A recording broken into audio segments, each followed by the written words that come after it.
Okay, good morning, everyone. Thanks for joining the webinar today. My name is Ronik, and I'm joined by my colleague Elise. You'll get to hear from her a little bit later today. This morning, we're just going to be reviewing a new offering from the Municipal Climate Change Action Center, and that's the Climate Adaptation Challenge. A little bit of housekeeping before we get going. For all the attendees today, you don't have access to your webcam or your microphone, but you can interact with us on the Q&A chat box. I'll just post a message in there, so hopefully everyone can see that. So if you do have a question, you can leave it in there, and then we'll be sure to address it at the end of the session. We're also making a recording of today's webinar, so if you do need to refer back to any of the information, you'll have access to that shortly. You're also more than welcome to give us a call or an email. We're happy to answer your questions directly. First, I would like to start with a land acknowledgement. This presentation is being presented to you from Treaty 6 territory. We would like to acknowledge the many First Nations, Métis and Inuit, whose footsteps have marked these lands for centuries and whose presence continues to enrich our vibrant communities.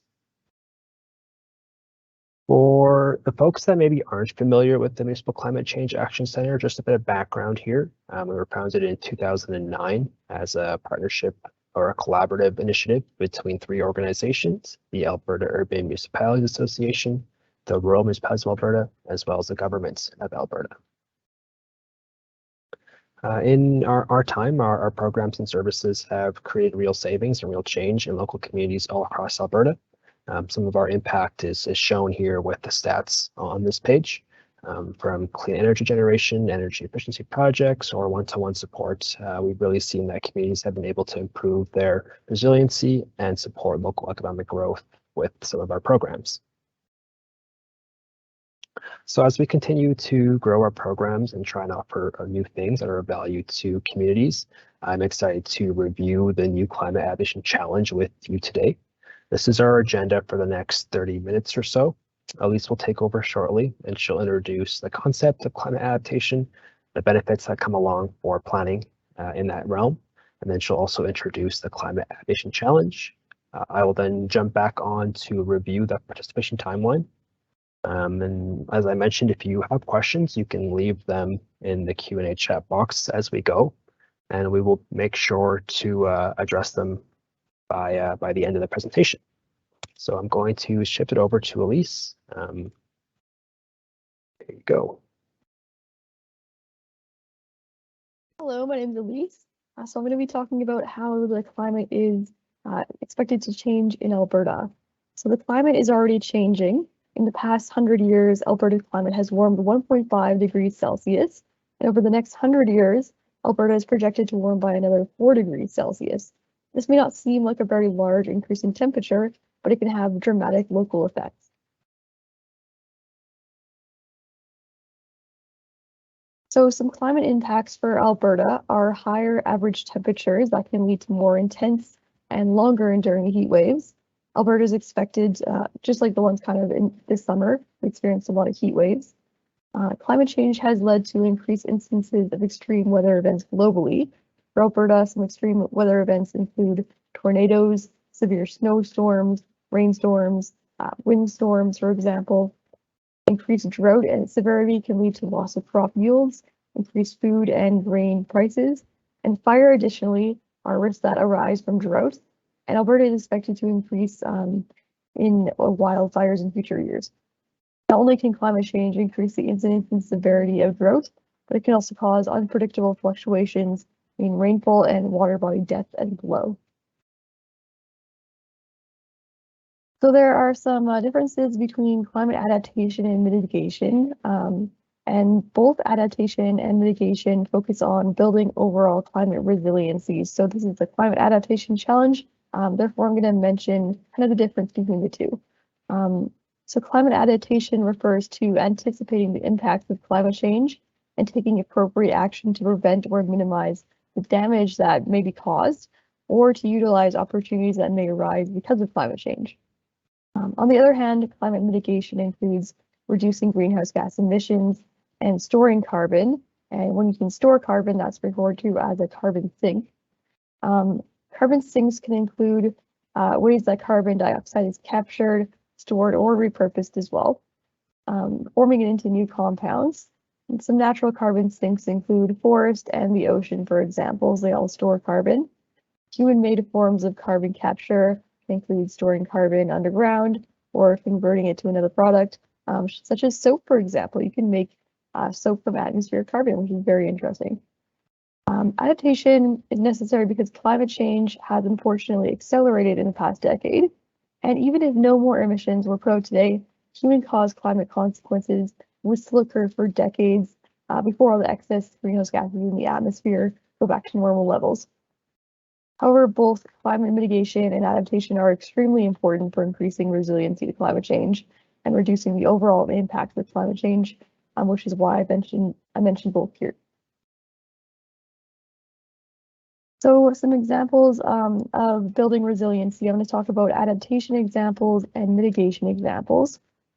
So for adaptation, some examples would be updating extreme weather emergency response plans, doing zoning changes, such as, for example, making sure that no future infrastructure or housing is built in the way of floodplains, increasing fire smart programming, and updating vulnerable infrastructure.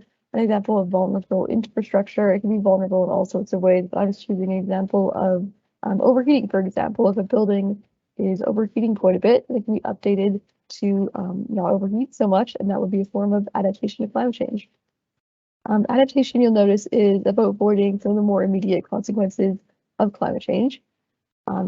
As for mitigation, some examples are installing solar panels, installing electric charging stations, implementing composting programs, and reducing building energy usage.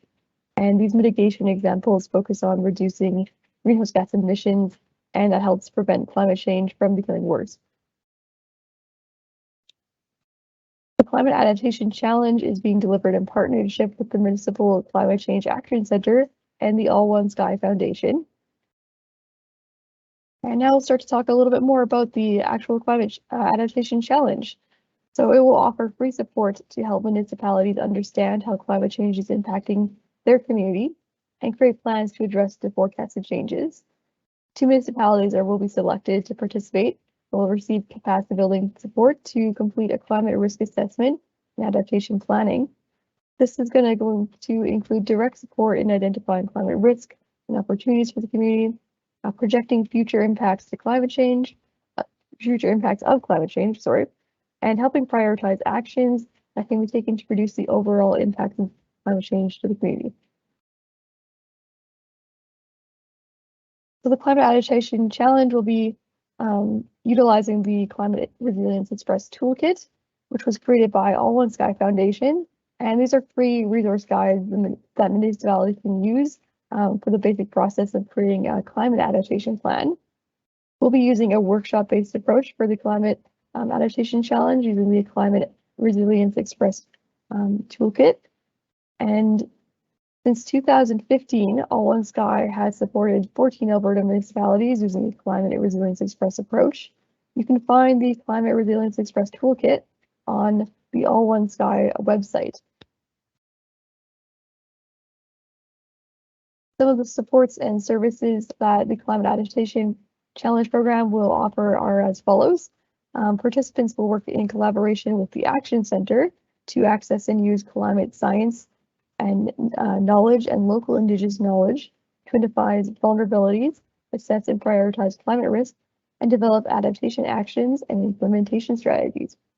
The participating communities will work with the Action Center to align aspects of the project scope, and the following scope is recommended for each community. So community-wide planning process that consider community-wide impacts, so not only municipal assets and services, but also aspects such as the local economy should be considered, as well as environmental impacts and the health and well-being of citizens, as well as the physical impacts of climate change within the municipality boundaries. Some form of public engagement, such as a public survey, should take place, or to be designed and analyzed by the project assistant, and that is me, but would be administered by and delivered by the municipality.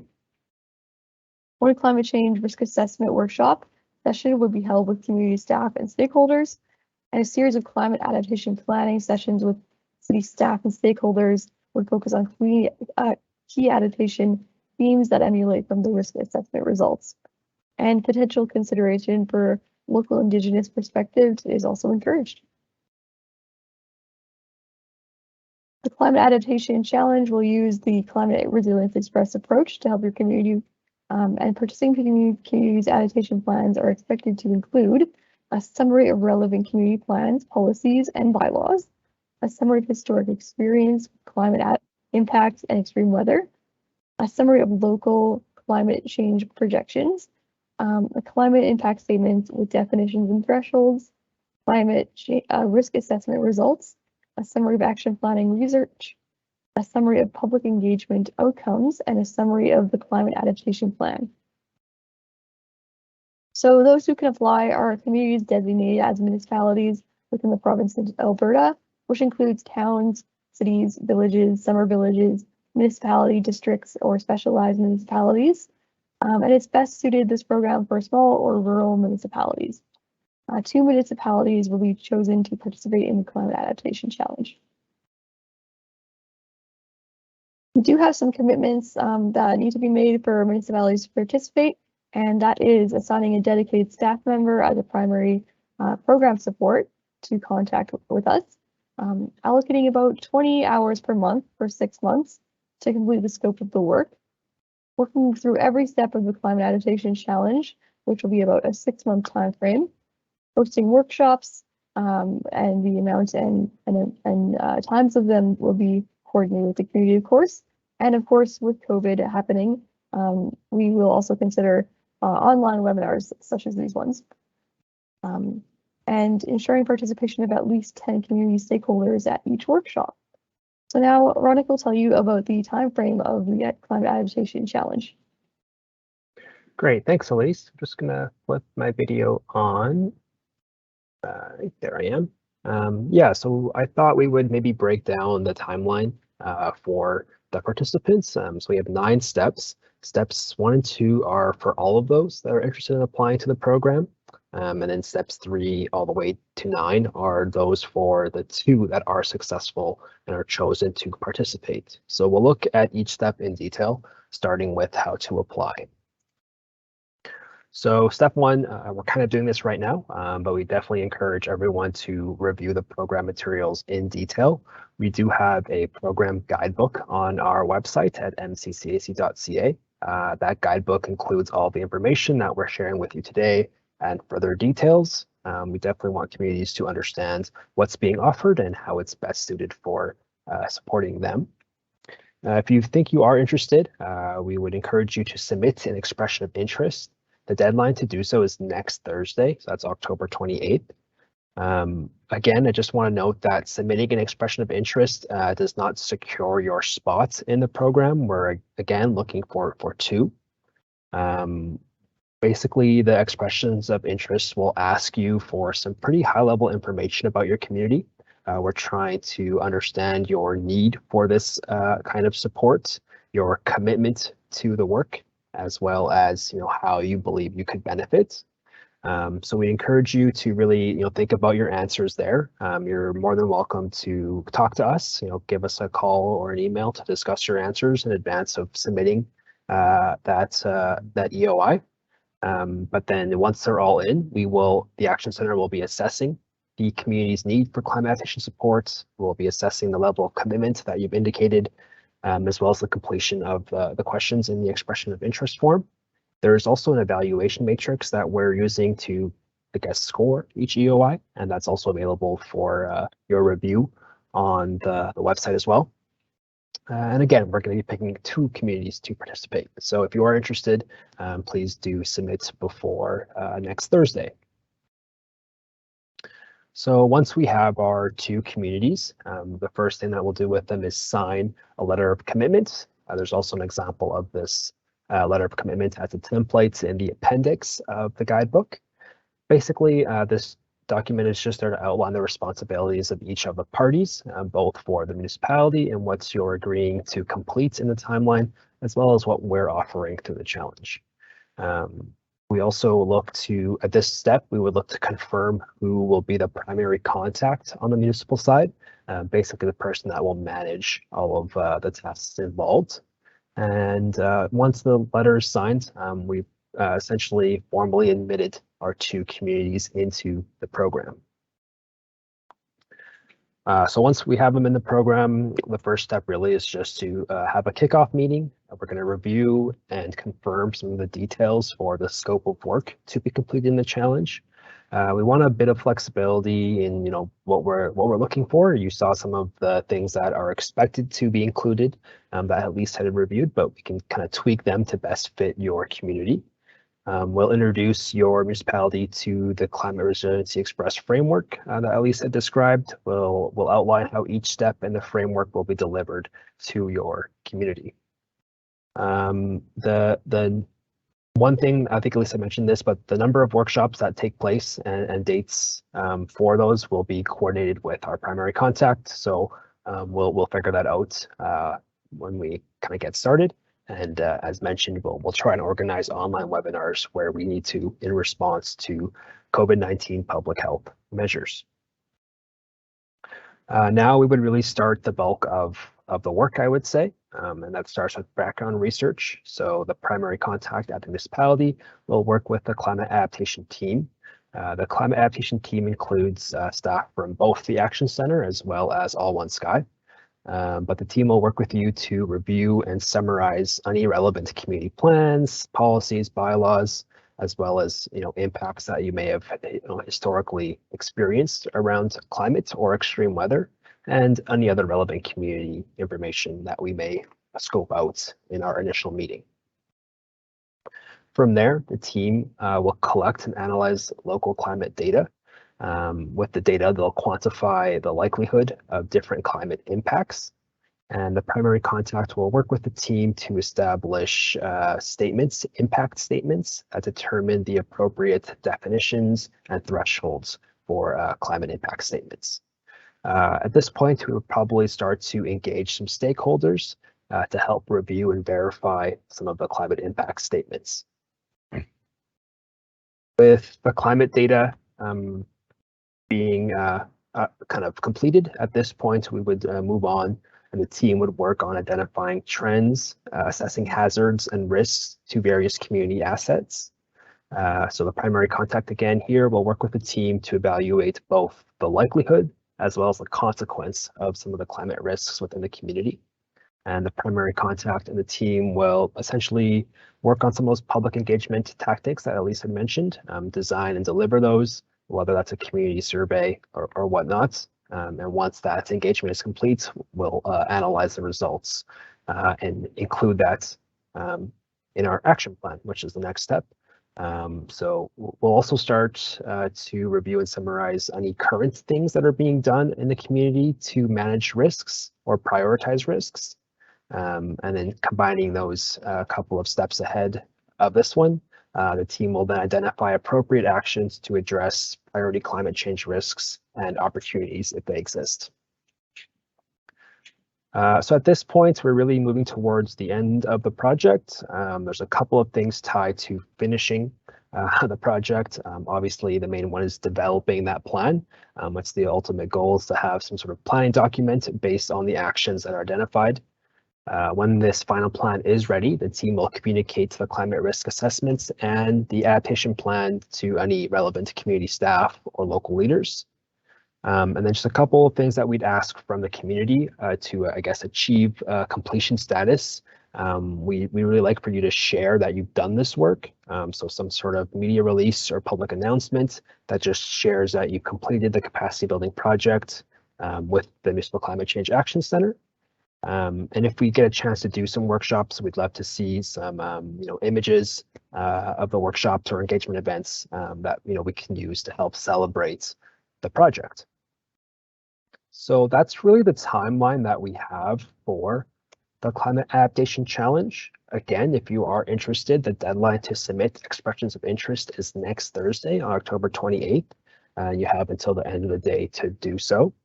If there are questions, I'll ask that you submit them in the chat. I think I see one or two. Yeah, so let's maybe look at the questions here. So there's a question here. Are MEM program members, the Municipal Energy Manager program members, eligible to be the main contact who dictates the allotted time, the 20 hours a month for this program?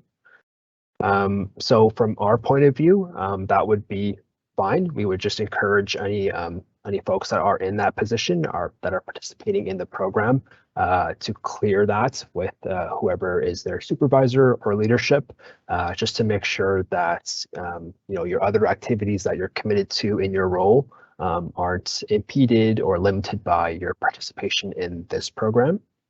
So I hope that answers that question. I don't know if there's any more. I'll give a couple minutes here for folks to submit questions. Yeah, I think part of the program is to be flexible to what your community needs are. So we'll definitely work with you in ability to get forward with that. Okay, here's the second question. And I'm just clicking publish on them, so hopefully folks can see the questions pop up in the chat box. The second question here is, will the EOI be followed by a more formal application? So no, in this case, all the information in the expression of interest form will be used to select the right community. So you don't need to, once we've done that EOI, you don't need to write another application form, which is kind of how some of our other programs work. But we will do the letter of commitment, which I had mentioned.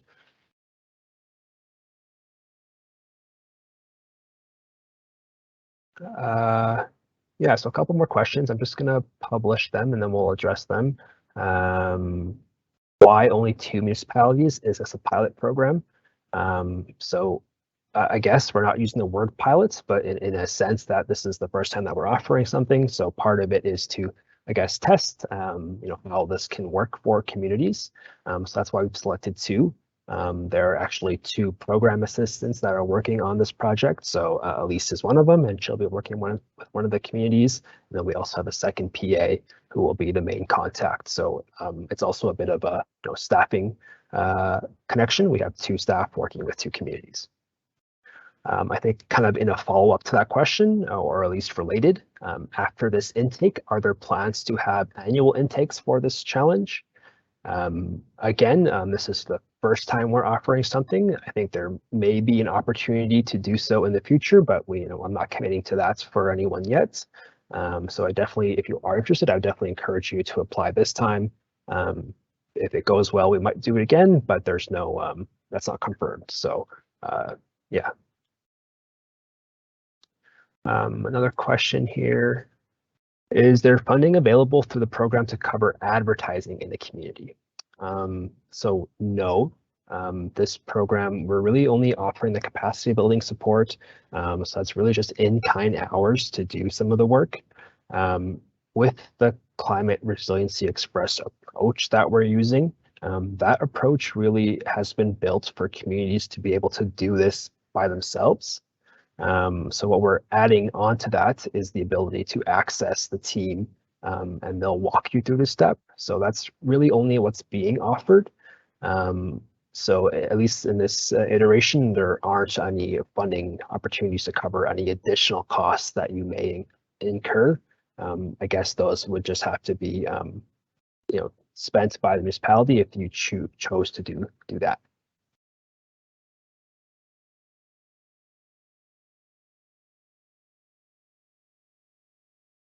A couple more questions coming in. I'm just going to publish them. They're coming in faster than I can click.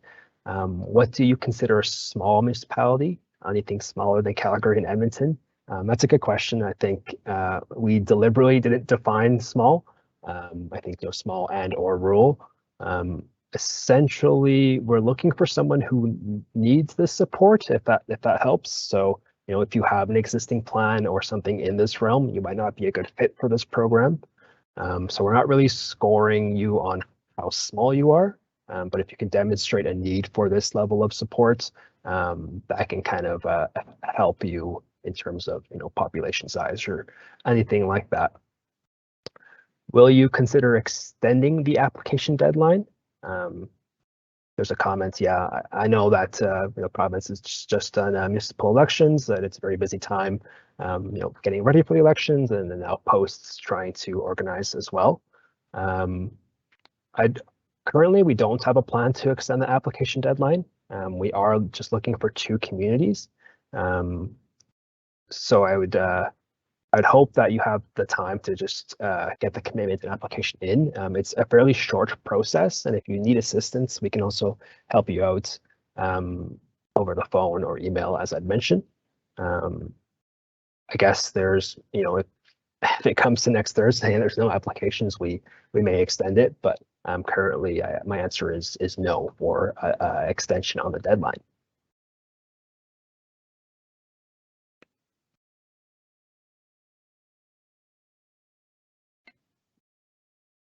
All right, I hope I've been able to answer most of the questions. If something wasn't clear, you can just write a message in the Q&A chat box and I can try and clarify. Or if you need additional clarity or just want to talk one-on-one, I have left my contact info. My email there is just rpatel@auma.ca. I've also left my desk phone number, so you can give me a call there and I'll be able to answer or get back to you if you leave a voicemail. So yeah, if there are any questions, you can always reach me afterwards as well. Nothing new has come in, so I think maybe I'll just wait a little bit and see. I guess while we're waiting, I'll just maybe mention, I think folks probably are aware of this, but we have a whole suite of programs that we offer. So I'd encourage everyone to have a look at our website and see what else is being offered. I'd also encourage you to sign up for our newsletter if you haven't already. It comes out pretty regularly, and it just helps you stay informed on our programs, any updates and changes, and just generally what's happening for climate action at the municipal level in the program. Oh, a question came in here. What are the qualifications of the project team?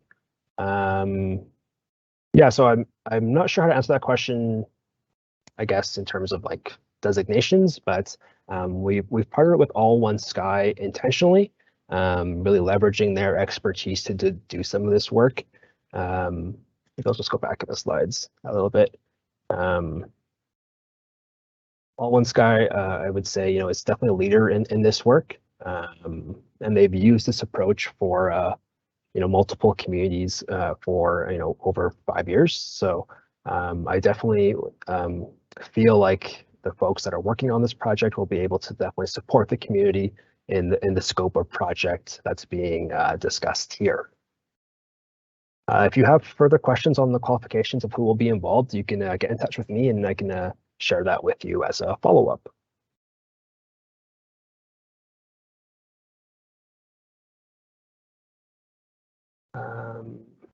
Oh, yeah, okay, yeah, follow-up, perfect. So the program coordinators specifically. Okay, yeah, so the program coordinators are actually being supplied to us through a program called the ART program, the Adaptation Resiliency Training Program. So they're all recent grads that work in this field. So the person that will be the main contact for the project is someone who is maybe like a newer student or a newer grad. But they will also be overseen with the team that does work on this, both from our end at the Action Center as well as from All One Sky Foundation. So the coordinators as well as the oversight team are both involved. So thanks for following up with what you were asking, and I hope that addressed that question. Another question rolled in, can we see past examples of plans created? Yeah, so there are examples of what was created using the Climate Resiliency Express approach. I didn't throw a link because you wouldn't be able to click on it, but they're on the All One Sky website. You can easily find them, even if you just look up Climate Resiliency Express. They should show up there, and I believe all of the examples are there, so you can have a look. Some of them are a little bit older, some a little bit newer, so keep that in mind. But they are available for reference, and maybe I can share a link as well in a follow-up email. So yeah.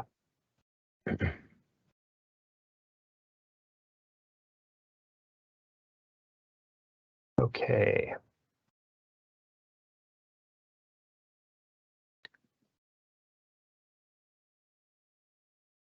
Again, I'll just wait a little bit. If there are any additional questions, I'll keep an eye on it. But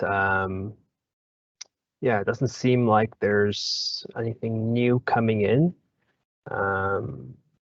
So I'm just going to thank everyone for coming in today. Oh, here, perfect. I see that Jeff put in a link. So I've just published the link from Jeff at All One Sky. So thanks for sharing that. That's there for everyone to access. But yeah, so thanks everyone for coming to today's session. Hopefully you learned a little bit about what's being offered and you are interested. I'd love to see some applications from the folks that have attended today's session. If you've had any questions, you can always get in touch with us. We're happy to walk you through the process or even maybe further clarify some of the points that were brought up today. Yeah, so thanks for attending and I guess have a good day.